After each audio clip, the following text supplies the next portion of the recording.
Ika-10 kabanata, hindi alam ni Sejun kung ano ang gagawin, di siya gumalaw sa kanyang kinakatayuan. Nag-aalalang pinagmasdan ni Sejun ang pagbabagong anyo ng mga batang kuneho nang biglang nagliwanag ang buong katawan ng mga kuneho. Sa sobrang liwanag nito ay napalingon palayo si Sejun at tinakpan ang kanyang mga mata. Nang humupa na ang liwanag, lumingon siya pabalik at nakitang hindi tuluyang naging halimaw ang mga ito. Sa halip ay tumanda at nagbago na ang kulay ng mga ito. Panglimang blue moon na mula nang ipanganak ang mga kuneho, nagtanong si Sejun kung seremonya ba ito ng pagdating sa tamang edad. Sumang-ayon ang mga kuneho sa sinabi ni Sejun. Biglang napahikbi si Sejun dahil akala niya na may masama nangyayari sa mga ito. Nagulat ang mga kuneho. Nilapitan nila si Sejun para pakalmahin. Nanggigil si Sejun sa kakyutan ng mga kuneho. Nahuli niya ang itim na kuneho at hinalikan niya ito, nagtakbuhan naman papalayo ang iba. Lumipas na ang blue moon at lumabas na sa kanilang bahay ang tatay at ang nanay na kuneho. Nakita nila na lumaki na ang kanilang mga anak at niyakap nila ang mga ito. Nagpakita ng kakayahan ang isang kuneho at naglabas ito ng kagamitan na panghukay na mangha si Sejun at tiningnan ang status window nila. Katulad ng kanilang magulang, sila din ay isang magsasakang kuneho pero magkakaiba ang espesyalidad ng propesyon. Sumunod din na nagpakita ng item ang kanyang mga kapatid. May panggapas, may kariton at may pandilig. Tsaka palang nagkaka-item ang isang magsasakang kuneho kapag tumungtong na ito sa tamang edad. At hindi maaring ipahiram ang item sa iba. Hindi pa nagpapakita ng item ang itim na kuneho. Kaya tinanong ni Sejun kung ano ang meron ito. Baka sa pagmumukha ng kuneho ang kumpiyansa sa sarili at buong pagmamalaki na inilabas ang kanyang item na maso. Nagtaka at napatanong si Sejun dahil sa tingin niya ay hindi para sa pagsasaka ang item na yon, kaya tiningnan niya ang status window ng itim na kuneho at napag-alaman niya na ang propesyon nito ay isang mandirigma. Natapos nang magpakita ng kanya-kanyang item ang mga bagong hustong gulang na kuneho. Mataas na ang araw kaya ginawa na nila ang kanilang trabaho sa taniman. Ngayon na may kanya-kanya na silang tungkulin ay mapapadali na ang pagtapos ng mga gawain. Habang inilalagay ni Sejun ang kamatis sa imbakan ng pagkain, ay napaluha ang mga mata nito nang alalahanin ang nakaraan. Parang kailan lang ay naglalaro pa ang mga kuneho, ngayon ay malaki na ang mga ito, tumutulong sa kanilang mga magulang sa mga gawain. Maliban sa isa, lumingon si Sejun sa itim na kuneho na nakahiga lang habang kumakain ng kamatis. Kinausap ni Sejun ang itim na kuneho para masolusyonan ang pagiging walang trabaho nito.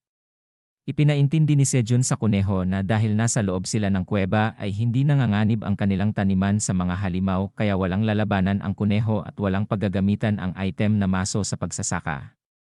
Nagpatuloy na nag-isip si Sejun. Habang ang kuneho naman ay nag-aalala. Nang biglang may naisip ang kuneho. Itinuro niya ang maliit na lawa. Naintindihan ni Sejun na ang panghuhuli ay isa din namang uri ng laban. Natuwa siya at ngayon ay may matatrabaho na ang itim na kuneho. Nagsagawa sila agad ng plano, inakit ni Sejun ang isda gamit ang sulo. At pagtalo ng isda ay hinampas naman ito ng kuneho. Tumalsik sa pader ng kuweba ang isda at nakita nila na nadurog ang laman nito. Nagulat si Sejun sa lakas ng kuneho. Maya-maya pa ay niluto nila ang nahuling isda. Habang kumakain, ay makikita ang pagkadismaya ng lahat dahil sa ginawa ng itim na kuneho sa kanilang pagkain. Pinutol naman ni Sejun ang tensyon at sinabihan ang kuneho na masasanay din siya sa paghuli ng isda. Lumipas ang mga araw at nasanay na din ang mga kuneho sa kanilang mga tungkulin. Ika-125 na ni Sejun sa loob ng turi. Nagbukas na muli ang tindahan ng binhi. Binuksan agad ito ni Sejun para makita ang uri ng mga binhi. Ang tatlong uri ng binhi sa pagkakataon na to ay 50 piraso ng kalabasa na nagkakahalaga ng 1 tower coin, 10 piraso ng pakwan na nagkakahalaga ng 5 tower coin, 200 piraso ng mais na nagkakahalaga ng 0.5 tower coin. Nagulat si Sejun sa presyo ng ibang binhi.